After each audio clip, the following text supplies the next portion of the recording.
क्या कहते हैं, पहुंचे तो पुलिस तो नहीं थी अंदर, मेरे वालिद साहब आर्मी में थे और हम लोग तो इस तरह के लोग नहीं है कि वो किसी के भी घर के अंदर घुस के। आर्मी में क्या था? मेरे वालिद साहब रिटायर्ड मेजर थे आर्मी में, और हम लोग मतलब ये कोई तरीका तो नहीं है कि 40 के 40 मर्द और गुंडों की तरह घरों के अंदर दरवाजे ताप के गेट तोड़ के अंदर घुस गए हैं।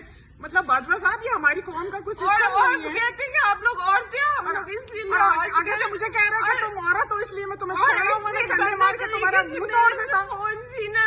आदमी मुझे बदतमीजी से कह रहा है कि तुम, मैंने पूछा उससे कि तुमने किया क्या जो तुम हमारे घरों में घुस के सब कुछ कर रहे हो, तो आगे से कहते हैं तुझे नहीं पता यहाँ, तुझे नहीं पता अगर तेरे खामद को तेरा लॉ एंड ऑर्डर का पता था तो यहाँ से कहाँ भाग गया है। किसके लिए आए थे वो इधर?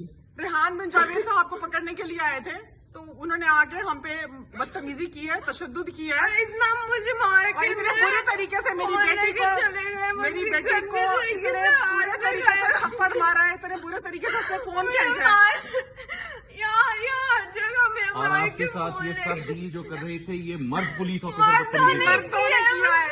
किया है और वो आगे झपटा है मुझे मारने के लिए कि बीबी अगर तू औरत ना होती तो मैं तेरा अभी मुंह तोड़ देता। यहाँ पे हम सिर्फ तेरा औरत होने का लिहाज कर रहे हैं। मैंने उसे कहा अगर तू मैं औरत ना होती तो क्या तू मुझे मार देता? यहाँ पे खड़े होकर तू क्या कर सकता है? ज्यादा गोली चलाना चाहता है चला दे, और क्या कर लेगा तू?